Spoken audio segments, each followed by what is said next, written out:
আসসালামু আলাইকুম, তোমাদের প্রত্যেককে স্বাগতম আমার চ্যানেলে। আজকে আমি তোমাদের জন্য নিয়ে এসেছি হেক্সাডেসিমাল থেকে অক্টালে রূপান্তর কিভাবে করব। দেখো, হেক্সাডেসিমাল থেকে অক্টালে রূপান্তর করব আমরা AB 9.5EC আছে হেক্সাডেসিমাল অক্টাল নিব। আমরা জানি হেক্সাডেসিমাল থেকে বাইনারিতে নিতে হয় 4 বিট করে। আমরা প্রথমে হেক্সাডেসিমাল থেকে বাইনারিতে নিব।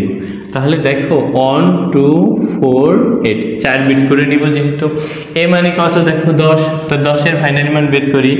8-এ 8 দিয়ে যোগ করলে 10, যে সংখ্যা যোগ করছি সেই সংখ্যার নিচে 1, বাকিগুলো 0। তো এ মানে হচ্ছে 1 0 1 0। বি মানে কত, দেখো 11। তাহলে 11 কিভাবে হয়, 8-এ 8 দিয়ে 10, 10 আর 1 11, বাকিটা কি 0, 1 0 1 1। দেখো 9 হয় কিভাবে, 8-এ আর 1-এ 9।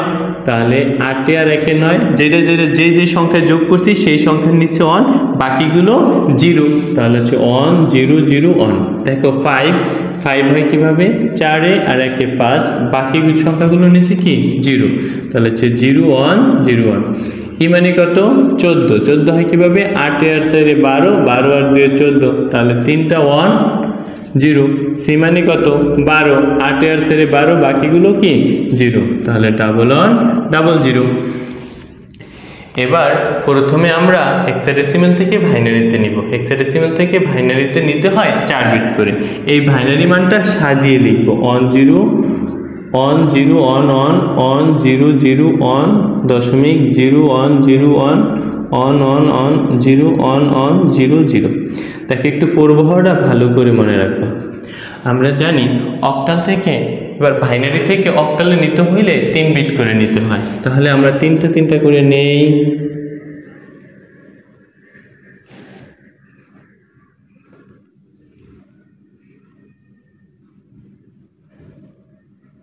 এবার দেখো 1 2 4, 1 0 1 1 0 1। এখন 1 আছে কি 4 এর নিচে, 1 নিচে 4 আর 1 যোগ করলে কত হয় 5।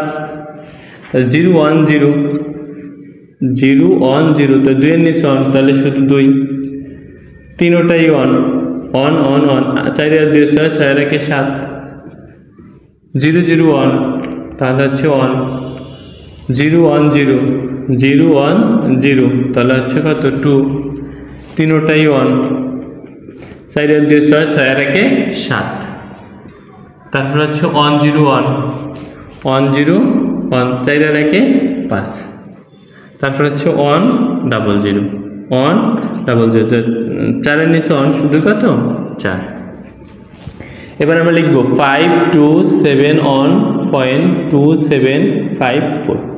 তাহলে আমাদের অক্টালে রূপান্তর হয়ে গেল। তাহলে আমাদের এটাকে ভালো করে বুঝতে হবে কি, হেক্সাডেসিমাল থেকে যদি অক্টালে রূপান্তর করতে হয় তাহলে আমার প্রথমে হেক্সাডেসিমাল থেকে বাইনারিতে নিতে হবে, তারপরে বাইনারি থেকে অক্টালে চলে যাবে। তাহলে আমাদের নিয়মটা একটু আবার রিপিট করি।